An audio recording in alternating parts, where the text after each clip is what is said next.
NCR का अध्यक्ष गुर्जर है, राष्ट्रीय मीडिया पर भारी गुर्जर है, पश्चिमी उत्तर प्रदेश का अध्यक्ष गुर्जर है, राष्ट्रीय उपाध्यक्ष गुर्जर है, राष्ट्रीय कार्यकारिणी सदस्य गुर्जर है, जिलों के जिलाध्यक्ष गुर्जर हैं। टिकैत साहब ना पहले कमजोर थे, ना आज कमजोर हैं, ना आगे आने वाले समय में कमजोर होंगे। नमस्कार दोस्तों, आज शामली में गन्ने की बकाया भुगतान को लेकर किसानों के द्वारा जो धरना चलाया गया है उसका 9वां दिन है। अभी हमारे साथ में जिस चेहरे को आप देख रहे हैं ये वही शख्स हैं, पवन खटाना जी। जिस रात राकेश टिकैत जी रोए थे और आपने देखा होगा ये वही शख्स हैं जो उनके आंसू पोंछ रहे थे।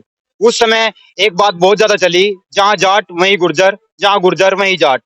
हालांकि पोस्ट मैंने ही की थी और सोशल मीडिया पर जिस तरीके से उसे वायरल किया गया और दोनों को जो लोग तोड़ने की कोशिश करते हैं, जो कम्युनिटी को में बांटकर राज करने की कोशिश करते हैं, गुर्जर को और जाट को, तो हम इसी बात को लेकर चर्चा करेंगे कि जो भारतीय किसान यूनियन है वो बताया जाता है, कुछ लोग कहते हैं कि जाटों की यूनियन है, पूरे के पूरे तरीके से जाटों का कब्जा है। तो भैया से जानेंगे क्या ये सच है और गुर्जरों का इसमें क्या रोल है। नमस्कार जी। नमस्कार जी, बहुत बहुत धन्यवाद और बहुत बहुत शुभकामनाएं आपके चैनल को। और आज शामली में हम आए हैं, यहाँ पर एक हमारा धरना प्रदर्शन चल रहा है, आदरणीय टिकैत साहब के नेतृत्व में चल रहा है। और जो सवाल आप पूछ रहे हो, वो लोग आपस में तोड़-फोड़ की नीति अपनाते हैं, जिनको ये लगता है कि किसान एक नहीं होना चाहिए। पहली बात तो कहीं भी कोई जाति नहीं है, एक ही जाति है, किसान जाति। और दूसरी बात, जो लोग ये इस तरीका की चर्चा करते हैं कि ये यूनियन एक किसी बिरादर की है, तो मैं आपको ये बता दूं कि यहाँ पर राष्ट्रीय उपाध्यक्ष मैनपाल चौहान जी हैं, वो गुर्जर समाज से आते हैं। पश्चिमी प्रदेश के अध्यक्ष की जिम्मेदारी हम पर दी हुई है। यहाँ पर राष्ट्रीय सचिव हमारे राजे प्रधान जी हैं। हमारे जिले के, यहाँ के बागपत के जिला अध्यक्ष प्रताप गुर्जर हैं। एनसीआर के अध्यक्ष मटरू नागर हैं। राष्ट्रीय मीडिया प्रभारी सुभाष चौधरी हैं। मेरे बराबर में खड़े हैं ये यहीं से मुजफ्फरनगर के हैं, हमारे पुंडीर जी हैं, ठाकुर साहब हैं। तो ये बराबर में खड़े हैं मुजफ्फरनगर के जिला अध्यक्ष हैं, हमारे शर्मा जी हैं, योगेश शर्मा। मतलब हम ये कहना चाहते हैं कि जो इस तरीका से बात चलाते हैं कि भाई ये एक बिरादर की है, मुजफ्फरनगर का जिला अध्यक्ष शर्मा है और एनसीआर का उपाध्यक्ष ठाकुर है, एनसीआर का अध्यक्ष गुर्जर है, राष्ट्रीय मीडिया पर भारी गुर्जर है, पश्चिमी उत्तर प्रदेश का अध्यक्ष गुर्जर है, राष्ट्रीय उपाध्यक्ष गुर्जर है, राष्ट्रीय कार्यकारिणी सदस्य गुर्जर है, जिलों के जिलाध्यक्ष गुर्जर हैं। मैं मेरठ मंडल का अध्यक्ष रह लिया। तो ये सब गलत फहमी है किसी को, और हम ये कहना चाहते हैं कि यहाँ जाति बिरादरी में मत बांटो। हमारी एक ही जाति है, किसान जाति। और जब टिकैत साहब अभी यहाँ शामली में लड़ाई लड़ी जा रही है, क्या यहाँ पर जो गन्ने का पेमेंट होगा वो सिर्फ जाटों को दिया जाएगा, या सिर्फ पंडितों को दिया जाएगा, या सिर्फ ठाकुरों को दिया जाएगा, या सिर्फ गुर्जरों को दिया जाएगा, या किसी भी इन कम्युनिटी का किसी का रोका जाएगा? तो भाई आपने नहीं, ये टिकैत साहब में लड़ाई लड़ी है इसलिए ये पैसा गुर्जरों को नहीं दिया जाएगा। ऐसा कहीं हुआ है आज तक? अगर बिजली के रेट का मामला आया हो, बिजली के रेट में अगर कहीं कटौती कराई गई होगी, कहीं भी लड़ाई लड़ी गई होगी, तो क्या वहां पर ये कहा गया होगा कि हम सिर्फ एक बिरादर के लिए लड़ते हैं? देखो, चौधरी चरण सिंह जी ने इस किसान जाति को बचाया। वो एक बिरादर के नहीं थे। अगर उनको एक बिरादर में बांध दोगे तो बेकार हो जाएगा मामला। उन्होंने किसान जाति की पहचान की। उन्होंने कहा कि किसानों इकट्ठे हो जाओ और एक नजर अपने गांव में तो एक दिल्ली के तख्त पर रखो। फिर आदरणीय टिकैत साहब ने हमको बोलना सिखाया, आवाज दी, उन्होंने मंच दिया, माइक दिया। उन्होंने कहा आप अपनी भाषा में अपनी बात कहिए। वो किसी एक बिरादरी के लिए नहीं कहा। उन्होंने लगा करके उत्तर प्रदेश के सिसौली से लेकर के और उन्होंने पूर्वांचल के लास्ट गांव तक एक अलग जगाई, और उत्तर प्रदेश से निकल करके फिर पूरे भारत में संगठन को विस्थापित किया।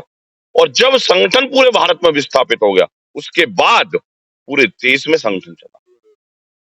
तो अब जो आज 9वां दिन है और प्रदर्शन लगातार जारी है, चक्का जाम भी किया गया है, तो इससे सरकार डरेगी या प्रशासन में कोई डर पैदा होगा? अभी भी वार्ता चली हुई है, कभी कुछ समय दिया जाता है, कभी कुछ समय दिया जाता है। इसके पीछे क्या लॉजिक है, क्या कारण है? हम सरकार को डरा बिल्कुल नहीं रहे, लेकिन सरकार की तरफ हम सरकार से आंदोलन कर कर ध्यान आकर्षित कर रहे हैं कि जो आप कागजों में सरकार चला रहे हो, कागजों में पहले वालों ने भी चलाई थी, उनका भी देख लो क्या हाल शुरू हुआ है। अगर आप कागजों में चलाओगे तो हिंदू मुसलमान के नाम पर सरकार नहीं चलेगी। आप गन्ने का पेमेंट, अब से पहले पूर्व के मंत्री यही थाना भवन के थे, आज तक पेमेंट नहीं हुआ। आज भी जो गन्ना मंत्री हैं वो बागपत में आए हुए माला डलवा रहे हैं, फूल डलवा रहे हैं। मतलब बिल्कुल इस बात की उनको ये ध्यान नहीं है कि शामली के किसान आंदोलन पर बैठे हैं, गन्ने का पेमेंट नहीं हुआ, दूसरा पेराई सत्र शुरू हो गया। मतलब क्या है सरकार? मतलब एक ही चीज पर चलती रहेगी कि हिंदू मुसलमान ये वो, इस पर देश नहीं चलता। देश को खाना चाहिए, और रोटी अगर किसी को नहीं मिलेंगी तो वो उग्र भी होगा। आंदोलन हम तो शांति प्रिय तरीका से करते हैं। अगर खाने से अगर किसी को वंचित करोगे तो सबसे पहले आदमी अपनी भूख खत्म करता है। तो हम ये कह रहे हैं, सरकार समय रहते हुए, आंदोलन का एक माध्यम होता है, हम सरकार को चेताते हैं, उसके कोई नियम कानून अगर किसान के प्रति, मजदूर के प्रति गलत बनते हैं तो हम उनका विरोध करते हैं। सरकार का हमारा कोई विरोध नहीं होता, सरकार की गलत नीतियों का विरोध होता है। और ये सरकार कान खोल के सुन ले भाई, बसपा सरकार भी रह ली, समाजवादी की सरकार भी रह ली, कांग्रेस की भी रह ली, ये तो भारतीय जनता पार्टी अब आई है। कभी इसके दिमाग में भूल हो, किसान यूनियन पहले भी थी, आज भी है और आगे भी रहेगी। ये दिमाग की भूल निकाल लें। जब जब ये सोचेंगे कि हम टिकैत को कमजोर करेंगे, टिकैत उससे 10 गुना बढ़कर के ऊपर आएंगे। ये किसान की और मजदूर की लड़ाई लड़ते हैं टिकैत, ये किसी जाति बिरादरी की लड़ाई नहीं लड़ते। ये जाट की अगर लड़ाई लड़ते तो कर्नाटक क्यों जाते? ये जाट की लड़ाई लड़ते तो फिर पश्चिम बंगाल क्यों जाते? ये जाट की लड़ाई लड़ते तो फिर बिहार क्यों जाते? ये गलत तरीका की बात है। हमारे यहाँ पर, हम गौतम बुद्ध नगर से आते हैं, हमारे यहाँ का यमुना एक्सप्रेस वे एक हाईवे बना जो नोएडा से लेकर के आगरा के लिए बनाया गया। उसमें हर बिरादरी के लोग थे और वहां पर एक 239 रुपए मीटर का मुआवजा पहले तय हुआ। आदरणीय टिकैत साहब की देन है कि वहां फिर 800 रुपए का मुआवजा मिला, और जब 800 रुपए के मुआवजे का अवार्ड हो गया फिर लड़ाई लड़ी गई, और हमने 64.7% आदरणीय टिकैत साहब के नेतृत्व में ही लड़ाई लड़ करके उसको पार किया। तो उसमें कोई है थोड़ी ऐसी बात की, वहां 3-4 गांव हैं हमारे चौधरियों के, पाट भट्टा पारसौल, लेकिन और ज्यादातर अगर कम्युनिटी अगर देखी जाए तो गौतम बुद्ध नगर में पंडित और गुर्जर ज्यादा है, जाट कम है, ठाकुर ज्यादा है। तो ये थोड़ी है कि भाई वहां पर ठाकुरों की लड़ाई नहीं लड़ी गई, वहां गुजरों की लड़ाई नहीं लड़ी गई। और ये जो कानून थे, ये जो कृषि कानून आज आए थे, इसमें लेकर के आए थे, जिनको 13 महीने तीनों कानूनों को, काले कानूनों को वापस कराने में लगे, वो क्या एक बिरादर के लिए आए थे? वो किसी एक जाति के लिए नहीं आए। उन्होंने फिर जब भी कहा था कि मैं देश के किसान और मजदूर की लड़ाई लड़ रहा हूँ, आज भी देश के किसान और मजदूर की लड़ाई लड़ रहे हैं। और जो लोग इनको बांटना चाहते हैं, हम उनको बांटने नहीं देंगे। हमारा काम जोड़ने का है, उनका काम तोड़ने का है। वो तोड़े, हम जोड़ते रहेंगे। अच्छा, मेरा अंतिम सवाल ये है, 2024 का चुनाव नजदीक है, जिस तरीके से बंगाल में जाया गया, उत्तर प्रदेश में रह गए, तो उससे क्या कोई प्रभाव पड़ेगा? क्योंकि 2024 में, और खासकर ये जो क्षेत्र है, यहाँ से कैराना लोकसभा नजदीक है, तो उस पे कोई इस तरह की किसान यूनियन कोई पंचायत करेगी या अपने लोगों को बताएगी किसकी तरफ जाना है, किसको लाना है, किसको हटाना है? हमारा चुनावों में कोई रोल नहीं होता।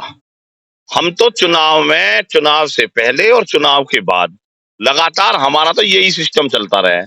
अगर किसी को ये लग रहा है कि इसी सरकार को लाने से हमारा भला होगा, इसको ले आओ। किसी को लग रहा है कि इससे हमारा नुकसान होगा, देश बिक जाएगा, देश का जो किसान और मजदूर खत्म हो जाएगा, तो किसी और को चुन लेंगे। तो सब लोग अपने आप में समझदार हैं। ये आंदोलन करने का काम हमारा है, सरकार चुनने का काम देश की जनता का है। जो भी सरकार होंगी, हम पहले भी लड़ाई लड़े हैं, आगे भी लड़ाई लड़ेंगे। ये नहीं है कि जो और सरकार आएगी वो आते ही किसान और मजदूर को देगी।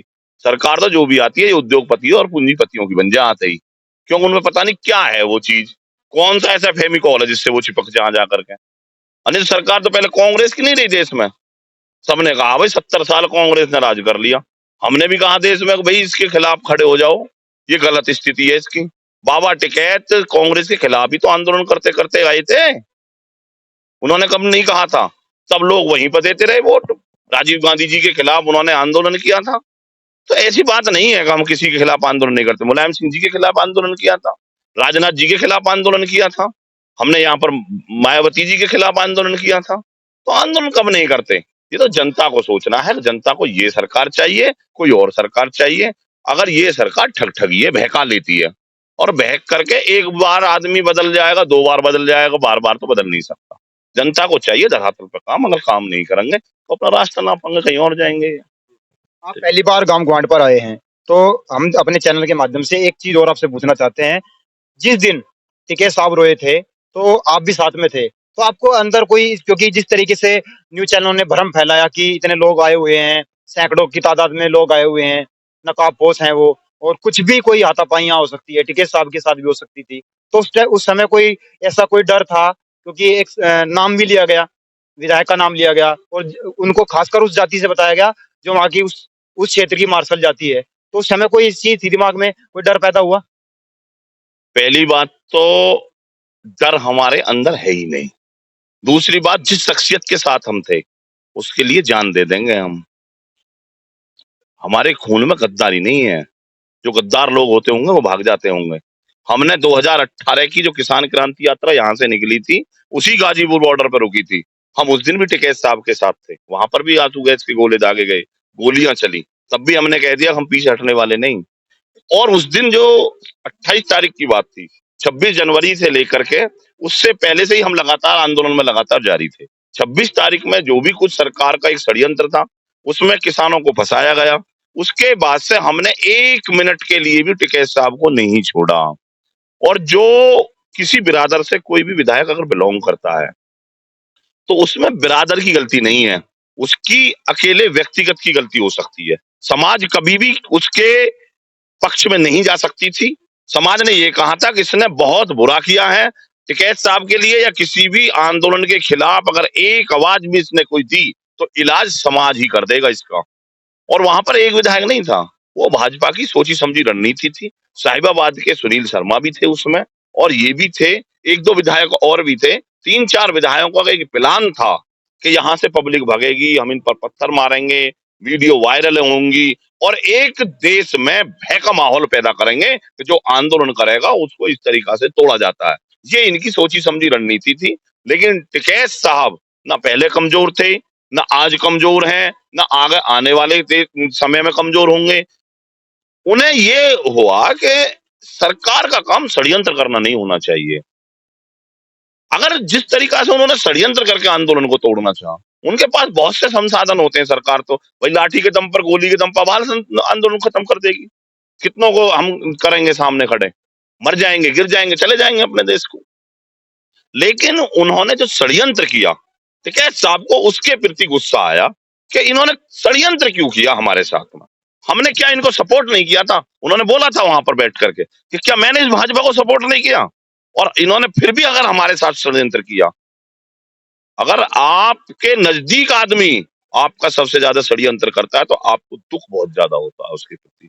वो दुख था टिकैत साहब का, और टिकैत साहब ने ये कहा कि मैं यहाँ से नहीं जाऊंगा, क्योंकि मेरे देश की जनता, मेरा किसान आज अगर त्राहिमाम होगा तो मैं नहीं छोड़कर जा सकता, मैं अपने किसान के लिए यहीं मरूंगा।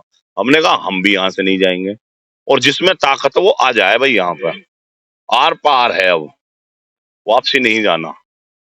अच्छा, कौन है ऐसी इस दुनिया में जो 2 बार मरा है?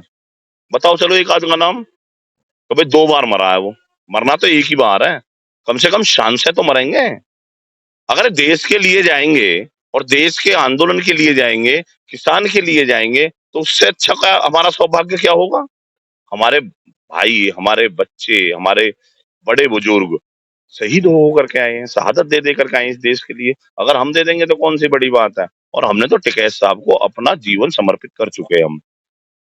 हमने कह दिया उनसे, आपकी इस देश को जरूरत है, आप अगर यहाँ पर हो तभी तक ये देश में किसान और किसान जाति बची हुई है, ये आंदोलन बचे हुए हैं, तो देश का किसान बचा हुआ है। और उन्होंने भी ये कह दिया कि टिकैत आएंगे, टिकैत चले जाएंगे, टिकैत परिवार इसमें रहेगा, आंदोलन लगातार जारी रखेगा। तो ये हमारा कहना है, और कोई भी लोग इसे जाति बिरादरियों में ना बांटे। संगठन सबका है, सबका सम्मान है। कोई एक आदमी ये कहते हैं कि हमारी बिरादरी का सम्मान नहीं है, हम उससे खुली चर्चा करने के लिए तैयार हैं। और जो काम करना चाहता है, हमने भी कह दिया, मैं पिछली बार शामली आया था 5 तारीख में, उस समय भी हमने घोषणा की थी कि जिसको पद लेकर के काम करना है और ये सोच रहा है कि पद की वजह से मैं काम नहीं कर पा रहा, उसके लिए दरवाजे खुले हुए हैं। हम कहते हैं पद की घोषणा हम करेंगे उसकी, वो काम करे, देश के किसान और मजदूर की लड़ाई लड़े। जय हिंद, जय भारत, जय भारतीय किसान यूनियन, जय टिकैत, जय शामली। बहुत बहुत धन्यवाद खटाना जी, आपने हमें समय दिया। और खटाना जी ने पूरी बात क्लियर कर दी है जिस तरीके से आंदोलन लगातार जारी है।